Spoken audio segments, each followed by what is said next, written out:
राहुल एक आम सा लड़का था, साधारण सा चेहरा, शांत स्वभाव और थोड़ा सा अकेलापन।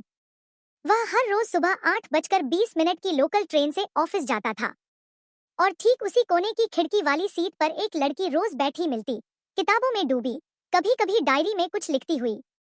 उसका नाम क्या है, कहाँ रहती है, कुछ नहीं पता था, पर उसका वहां रोज होना राहुल की दिनचर्या का हिस्सा बन गया था।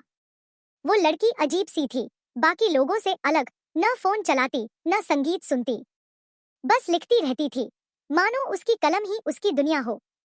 राहुल को उससे बात करने की कई बार हिम्मत हुई, मगर हर बार दिल की धड़कनों ने उसकी जुबान रोक दी।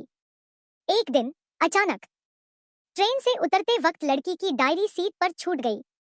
राहुल ने उसे उठाया, पल भर सोचा और फिर बैग में रख ली। इरादा था अगली सुबह लौटाने का।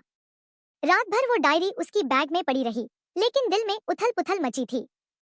आखिर उसने पहली बार कुछ पन्ने पलटे।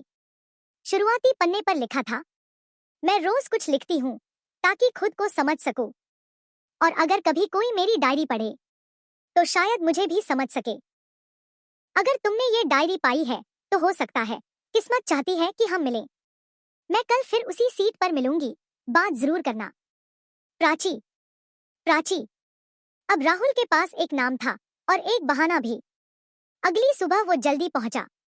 ट्रेन आई, सीट खाली नहीं थी, मगर 2 स्टेशन बाद प्राची चढ़ी। नजरें मिली, मुस्कुराहटों का आदान प्रदान हुआ। राहुल ने डायरी बढ़ाई। शुक्रिया, प्राची ने कहा। तुम बहुत अच्छा लिखती हो, राहुल ने हिम्मत करके कहा। तुमने पढ़ा? थोड़ा। माफ करना, बस तुमसे बात करना चाहता था बहुत दिन से। प्राची मुस्कुराई, पहली बार खुलकर। तो अब बात करो, उसने कहा। और फिर बातों का सिलसिला शुरू हुआ। किताबों से लेकर चाय तक, सपनों से लेकर अकेलेपन तक, दोनों की दुनिया धीरे धीरे एक होने लगी। ट्रेन अब सिर्फ एक साधन नहीं रही, वो उनकी मुलाकात की जमीन बन गई। 1 साल बाद उसी स्टेशन पर, उसी ट्रेन के सामने, राहुल ने प्राची को एक चिट्ठी दी। उसमें सिर्फ 4 शब्द थे, अब रोज साथ चलें। प्राची ने मुस्कुराकर हाँ कह दिया। कभी कभी मोहब्बत शोर नहीं करती, बस चुपचाप लिखी जाती है। किसी डायरी में, किसी सीट पर, किसी अनकही मुस्कुराहट में।